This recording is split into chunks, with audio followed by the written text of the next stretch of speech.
அம்மன் அலங்காரம் தினம் தினம் காண வரம் வேணும்.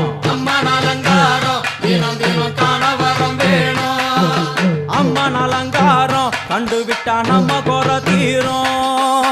அம்மன் அலங்காரம் கண்டுவிட்டா நம்ம குறை தீரும். அம்மனுக்கு விரதம் ஆதி முதல் இன்று வரை வழக்கம். அம்மனுக்கு விரதம் ஆதி முதல்